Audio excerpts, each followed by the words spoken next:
Tonight on 2020. Hey, I'm a PI. Did you murder these women? Let's sit down and have a cup of coffee. That wasn't going to happen. So what did happen?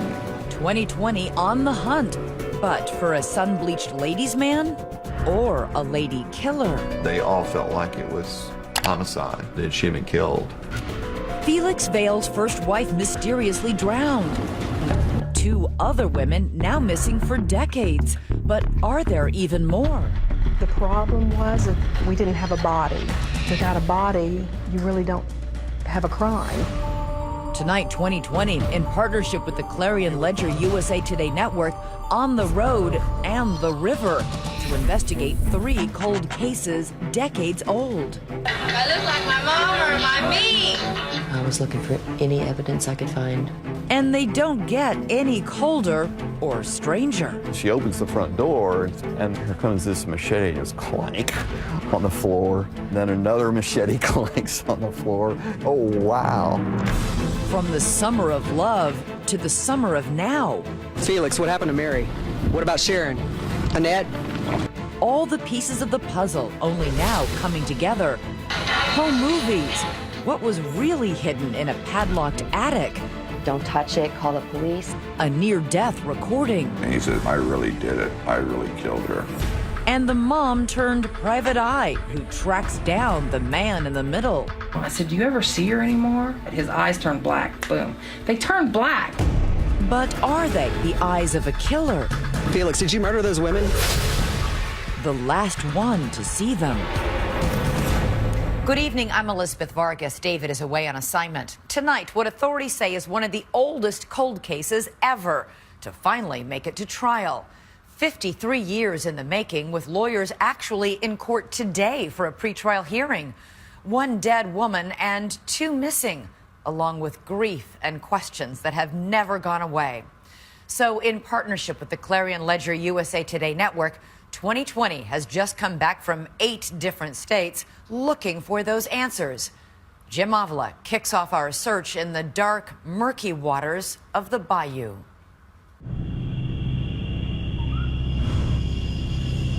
On a boat, on a river, a man and a woman, husband and wife, gone fishing. That's the story. But night is coming and one of them is about to lose a life.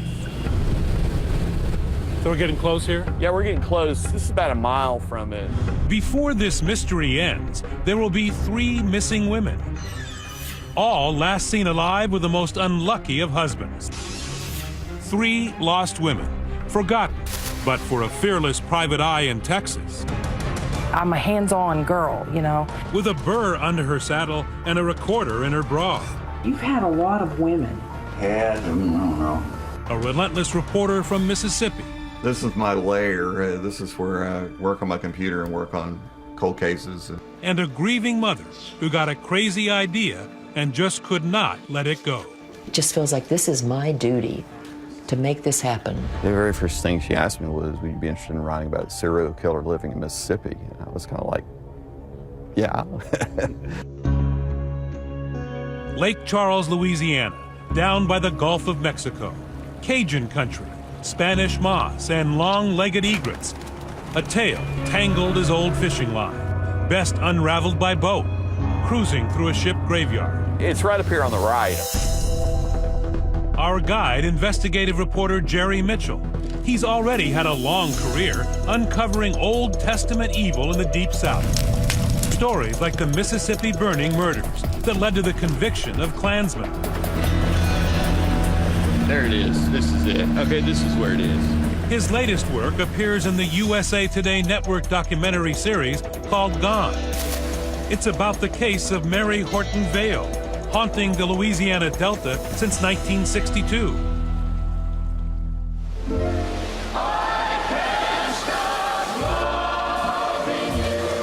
On the radio, Ray Charles Can't Stop Loving You. I have directed that the following initial steps. In the White House, President Kennedy on the brink of the Cuban Missile Crisis.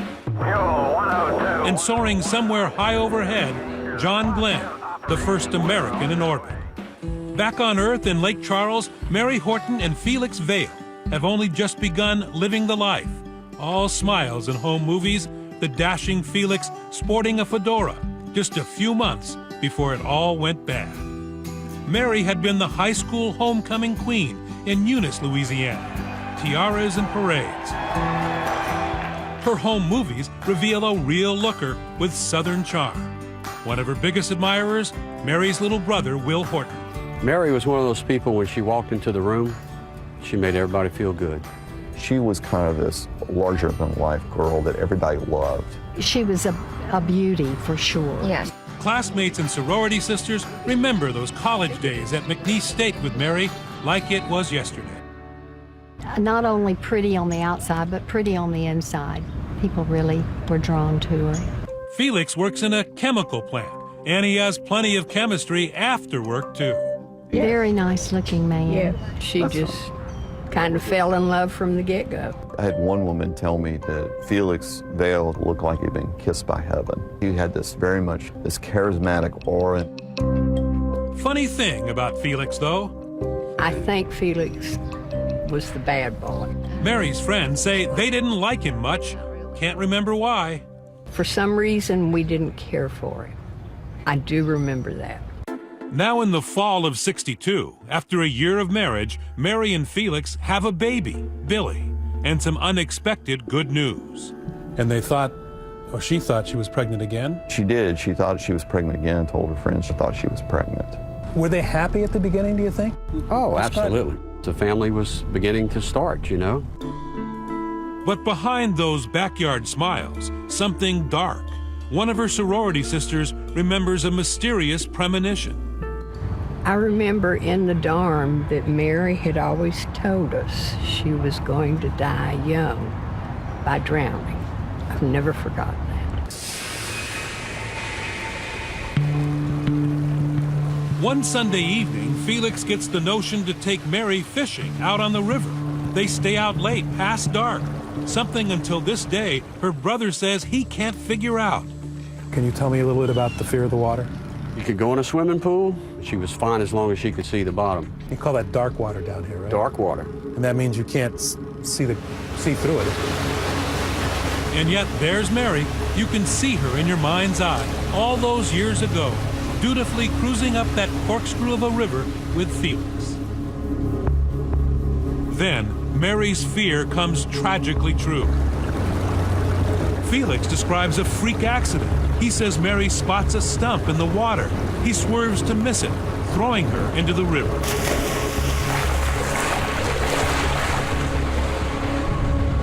She saw a stump, said something, he whipped the boat, she fell out. That was his story. And then he dove in the water and tried to save her and couldn't save her. The young mother, so lively and loved, taken by the river, vanishing in that dark water of the Louisiana Delta. Gone. When we continue, police evidence photos missing for 50 years. Until Bulldog reporter Jerry Mitchell finds them. Well, this is the autopsy report. What they reveal about the disappearance of Mary Horton Vale as the search for justice begins.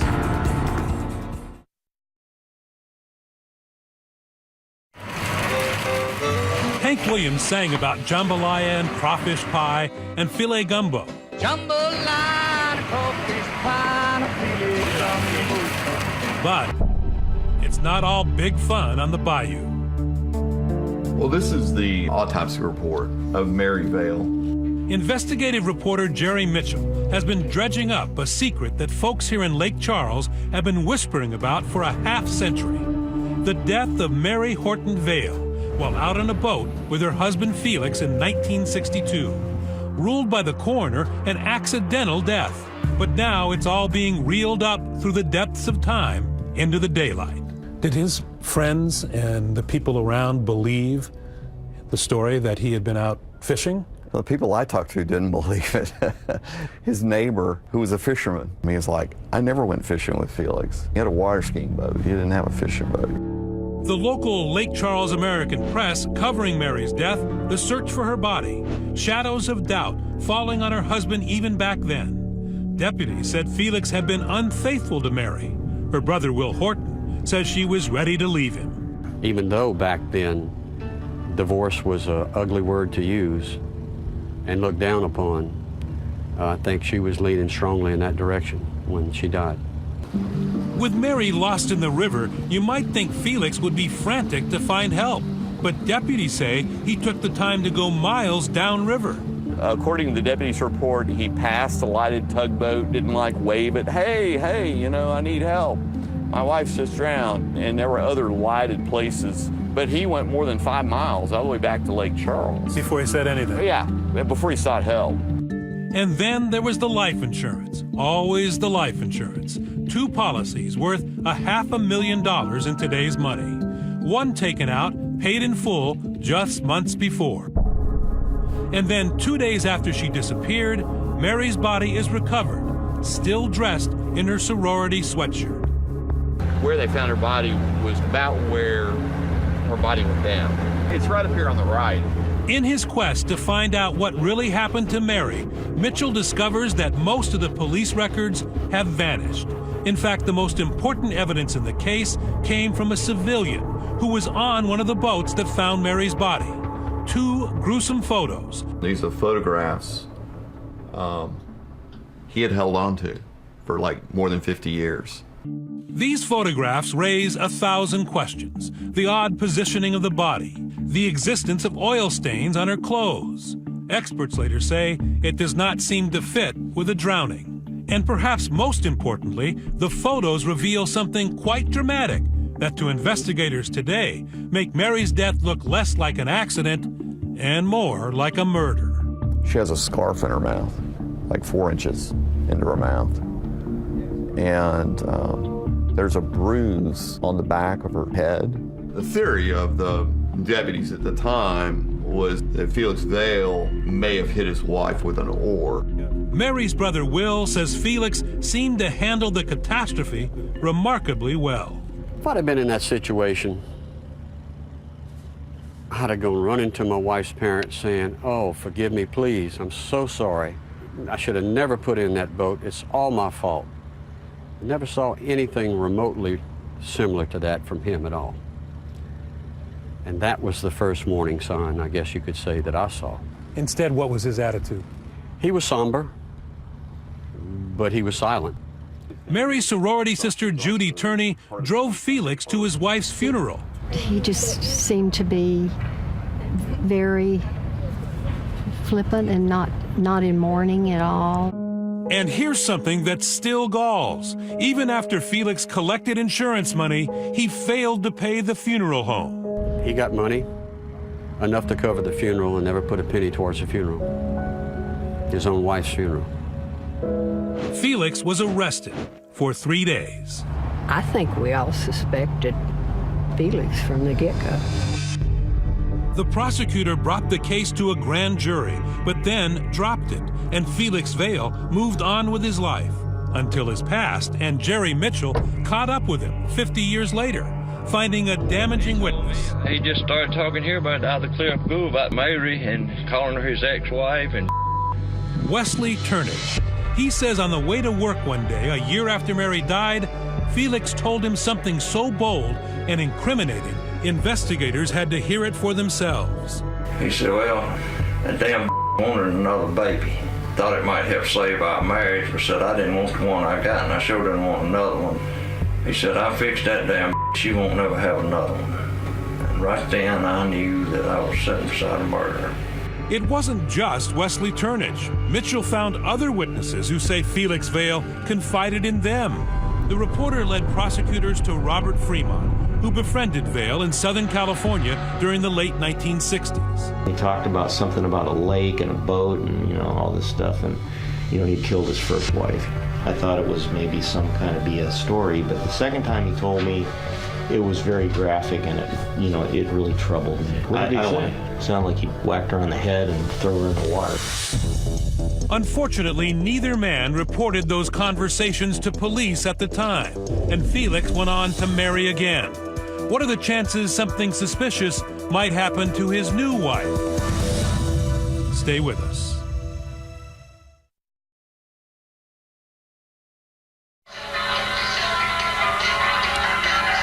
Meet Felix Vale's new wife. Look a little young? That's because she is. When Annette becomes Mrs. Vale, she's 17 years old. Her husband is more than twice her age. This is your friend Annette, and here is your long-awaited tape. Hope you like it.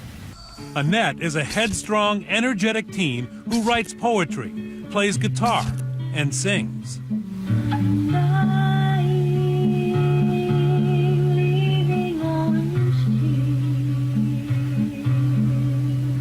How old is she about? She's 15, I think, when she made this. Annette, who had just lost her dad in a car crash, met Felix when she was just 15 years old.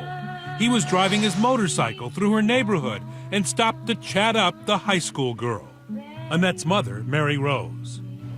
I didn't know enough about him to raise alarms, and I thought it was casual. When Annette and Felix meet in Texas, she doesn't know a thing about what happened back under that dark water in Lake Charles, or the questions about Felix's first wife's death. So what was the bond there between Felix and Annette? It was almost like a father figure. While Annette is away at an out-of-town special music school, Mom figures out it's her that's being played. Felix and Annette start out secretly dating and end up taking a cross-country adventure on his motorcycle. By letting her go off with Felix is not something I'm proud of. And I trusted her, and I didn't know he was a bad guy. But the man Mom says is a bad guy is about to take her daughter on a long trip through California and down to Central America. When Annette returns home 2 years later, it's without Felix. She tells Mom she's had a painful abortion, wants a divorce, and to move back in with her. Annette's staying down here. We're making a room out of this garage. Annette and Mary Rose are turning the garage into a bedroom for the married but separated teenager. She remembers her daughter telling her she had to bolt from Felix, her free spirit dominated by a much older man who was jealous and controlling. I can't do anything without checking with Felix first. Anything? Anything. After the room is finished, Annette says she needs what she calls silent therapy and isolates herself inside, talking to no one. Felix is calling on the phone repeatedly, but Mary will not let them speak. I heard her singing and I heard her crying, and she was just trying to get her life back together. Sing songs of praise to the Spirit. Annette tells her mom she will emerge soon, and when Felix hears that, he shows up. It does seem as though he was trying to alienate your daughter from you, right? Oh, well, it's very clear he did. Now, everything spirals out of control. All three are living together, but soon Mary says Felix and her daughter all but demand she vacate the property. It was a house and a cottage Mary bought with her life insurance money, left to Annette when her dad died. All of a sudden, Annette puts Felix on the deed with her. And then months after that, she actually deeds the house completely to Felix. So Felix has his young wife back, a new house, money in the bank, left from Annette's life insurance payout. Time for another trip through the Midwest, but this time it's Annette who doesn't come back. He said they were in St. Louis camping, and she decided to go back to Mexico and leave him. So he put her on a Trailways bus. That was it. That was his story. Did that make sense to you? No. But I wanted to believe it, and I wanted to believe that I would hear from her. Years later, new owners head up to the attic of the house where Felix lived with Annette. None of it looked very interesting to me except a suitcase back in that corner. Inside, bathing suits, lingerie, and Annette's birth control pills, all left behind, even though Felix claimed she had run off to Mexico to have sex with other men. Finding her birth control there convinced me that he had really done this, because what woman runs away and doesn't take her clothing or birth control with her seemed very suspicious to me. Here's a letter I wrote to the DA. They didn't respond, so. For more than 20 years, Mary Rose goes to prosecutors, police, private eyes, even psychics, to try to turn her suspicions into a case against Felix Vale. I never let go of hope that maybe, somebody would believe what I knew, to be true. Nothing until 2010. Well, let's go to Jerry Mitchell now. That's when Mary heard dogged investigative reporter Jerry Mitchell interviewed on air. The light went off and I just said, this is the man that's going to be interested in this story. And he was polite. He was polite. My approach was, if you knew that there was a serial killer living as a free man in Mississippi, would you like more information about it? I was kind of like, yeah. It was a match forged by mutual determination. Hi, Jerry. It's Mary. Mary's desperate sorrow, Jerry Mitchell's know-how. I was going to Mississippi. I said, I'm going to confront Felix. Would you like to meet me there? They link up in a field in remote northern Mississippi where Felix grew up. Mary's relentless sleuthing had led her to this trailer where Felix was now living. He wasn't home, but while Jerry waited outside, Mary, camera in hand, sees an opening. The window was broken and he had plastic over the window, and I just ripped it right off and climbed in. I was looking for any evidence I could find. So you're a 64-year-old woman. Slithering through the back. Determined. Determined. And the next thing I know, here comes this machete, just clank on the floor. And then another machete clanks on the floor, and then another one. Yep, I just kept pulling them out. Yeah. A machete collection. Jerry is more than intrigued now. It was just like, oh, wow. I don't know what the story is yet, but there's a story here. There's a story here. It's a story that features a first wife drowning suspiciously and a second underage bride's mysterious disappearance, both last seen alive by their husband Felix Vale. Are there others? Mary Rose will stop at nothing to find out. And she said, oh, by the way, there was another woman that Felix was with, and I think her name was Sharon, she said. Next, who is Sharon? And what deep, dark secret is Felix's son holding for 40 years? Stay with us.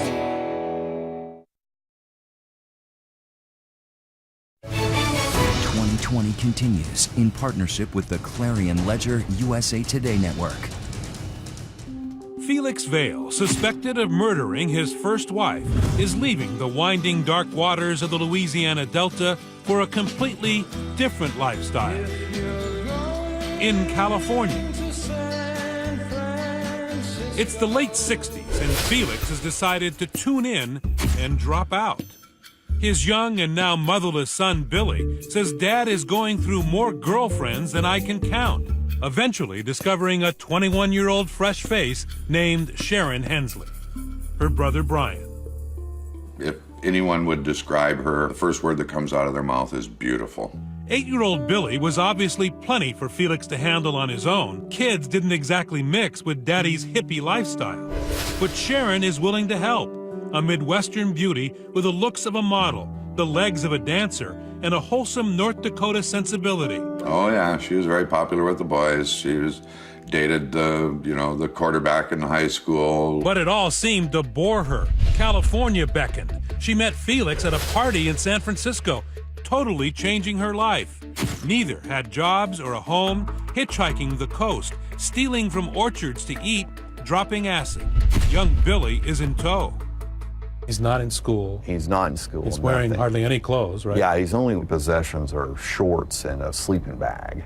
And so one day, basically the son marches to the police department and tells the police, my dad keeps giving me drugs and I don't want drugs. This is National Enquirer, dated January 10th, 1971. The story of a boy being fed drugs and little else makes the National Enquirer. And back in a North Dakota grocery checkout line, Brian Hensley spots it, and his sister Sharon's picture. I said, hey, Mom, Sharon's in this paper here. But one critical thing was not in that article. The boy told the police he heard a terrible revelation. His father confessing to Sharon, Dad had killed Billy's mom. Bill was dismissed by the sheriffs there as just some crazy story. Authorities from Calcasieu Parish, Louisiana, fly to California, but Felix isn't talking, and no murder charges are filed. Bill's widow, Janet. He knew what he had heard, and he never wavered on that, never. Janet Fail says before her husband died of cancer in 2009, he purposely left that story on a church podcast so others could hear it. Well, can you share that story? Yeah, that's when I found out the truth of my mother's death. He wanted the truth to come out here for the victims. He didn't know I was even in the house. He said that he had murdered my mother. He said, "No, you don't understand. I really did kill her." Now, Bill says he's afraid of his father, scared Felix might try to kill him because he told police what he heard. And that fear is spreading up to North Dakota, where the Hensley family believes Sharon is in danger. I really believe because he had confessed to her that he'd made a decision that he had to get rid of her. Brian Hensley and his mother saw Sharon and Felix only one more time. His sister had wasted away from bad nutrition and drugs, and Felix, he remembers, was in total control of her life. At that point, I believe she was with him out of fear. She didn't know how to get out of the situation. Sharon told her parents they were hitting the road, maybe heading to South America. She later sent this photo captioned, "Making travel plans." But the family saw no excitement in her eyes, only sadness. They get one last phone call.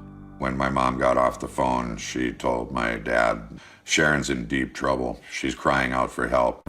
But they didn't know exactly where she was. They didn't know how to help, and never heard from Sharon again.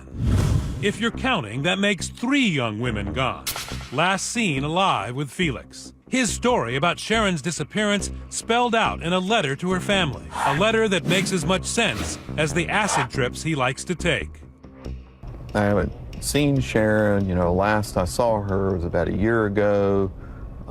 We were down in Key West. Remember, Felix told Annette's mother she disappeared on a bus. This time it's Sharon, and his story is she left on a boat with mysterious Australian strangers. I remember her plainly, clearly, just like, oh my God, this is such BS. There was no investigation. When Felix returns home alone, his son Bill says Dad tells him another chilling story. He said she would never bother anyone ever again. And I knew what that meant. I knew that he had murdered her. The grown-up Bill said he didn't know what to do with this information. But when we return, someone who did. Another woman enters the story wearing a wire. And then I just come in and stick it right here in my bra. Face to face with Felix. Stay with us.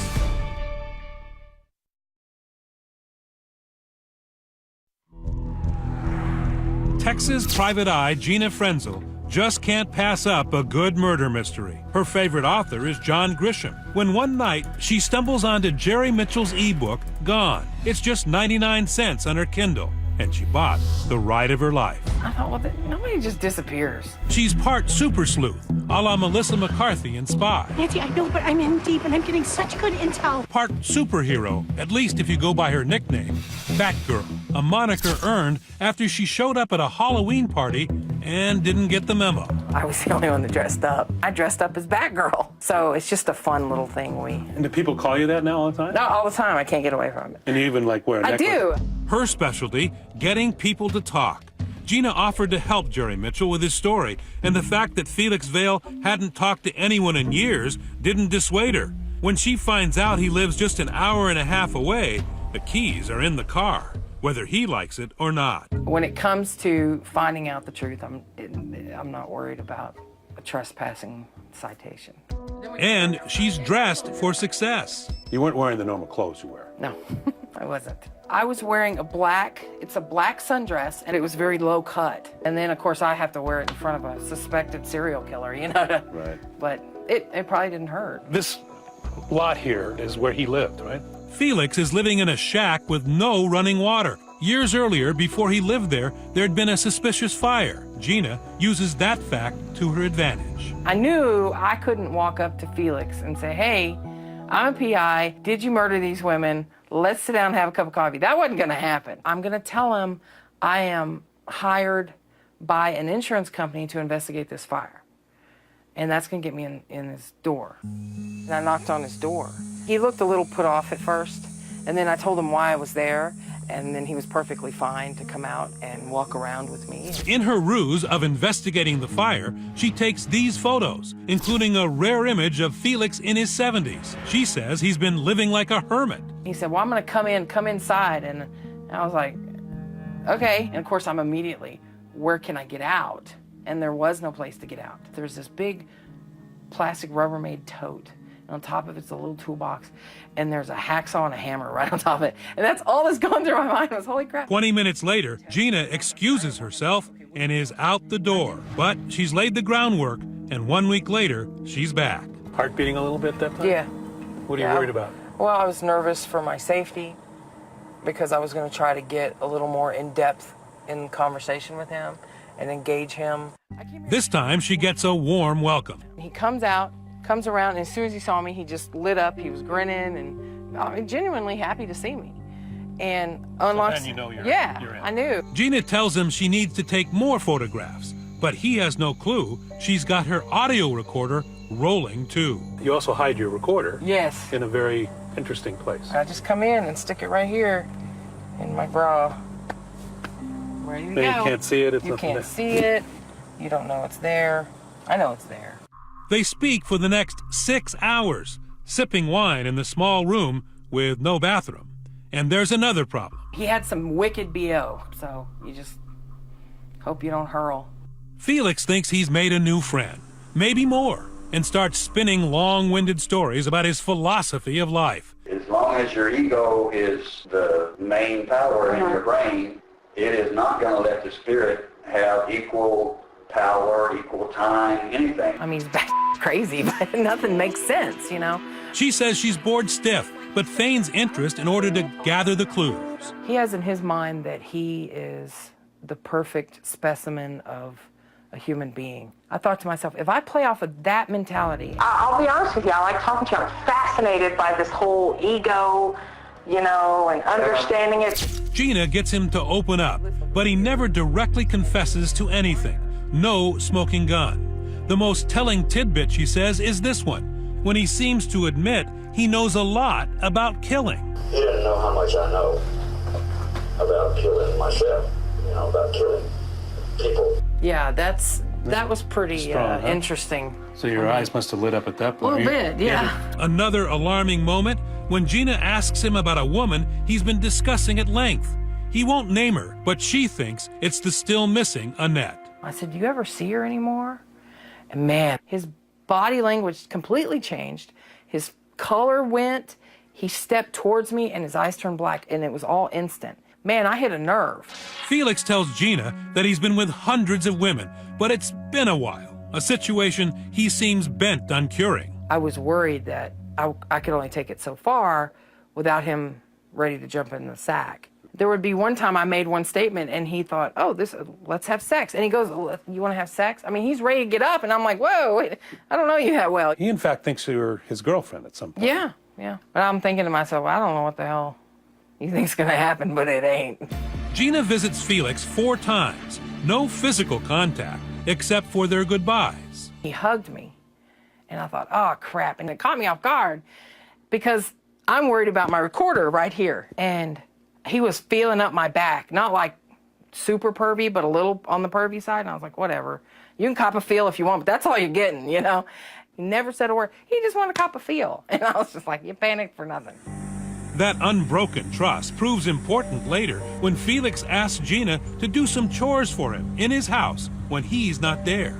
It's a perfect opportunity to snoop, and Batgirl the Private Eye Gina takes it, and oddly finds this collection of women's earrings. Why would a 76-year-old man have women's earrings? Yeah, he's probably got 13, 14 pairs of earrings there. Kind of makes you wonder, whose were they and why did he keep them? And she makes another discovery, a bin filled with more than 20 journals. That was the Rubbermaid tub where I found the journals. Eureka. Yeah. Definitely. Gina meticulously takes more than 2,000 photographs, documenting every page. There's no huge clue here, except when he writes about how a breakup with yet another woman he dated changed his thoughts on killing. I was altered by it in a positive enough way to enable me to handle, without murder, the upcoming debacle. Could be interpreted that he's saying that he's murdered before. Right. This is the ex-girlfriend. Her name is Beth Field. She's relieved to have lived to tell her story. She met Felix in the late 80s after Annette went missing. She was immediately attracted to him. It wasn't just the blue eyes. He kept his body in really good shape, and he was a sexy man, really a gorgeous man. But, she says, out of the blue one day, he became violent. And he just turned around and started hitting me. He actually broke my eardrum. He hurt me. So did Felix hurt other women too? Jerry Mitchell and Mary Rose have spent years trying to find out. He's written article after article, pushing authorities to act. The current coroner re-examined the autopsy and those lost photos of Mary Horton Vale's body. And after 50 years, he ruled it was not accidental drowning, it was homicide. Prosecutors now feel they have enough for a case. They have Felix's old friends. He said, I fixed that damn. His own son.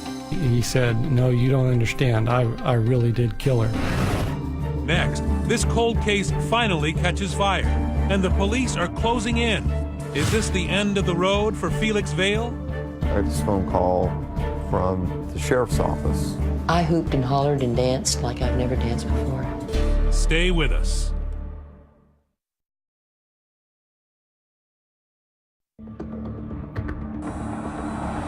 At his hermit hideout in Canyon Lake, Texas, Felix Vale has no idea police are about to arrest him. Gina is there too, interrupting her spa weekend. Never mind the manicure, Gina wants to watch Felix get nailed. I had the best spot. Cops were pissed. They didn't like that at all. And I'm like, you know what? You snooze, you lose. I got here first. She and the cops follow him to the post office, where he's arrested in the parking lot. I had my big camera, and I'm just snapping away. What happened to Sharon and Annette? And he looks right at me.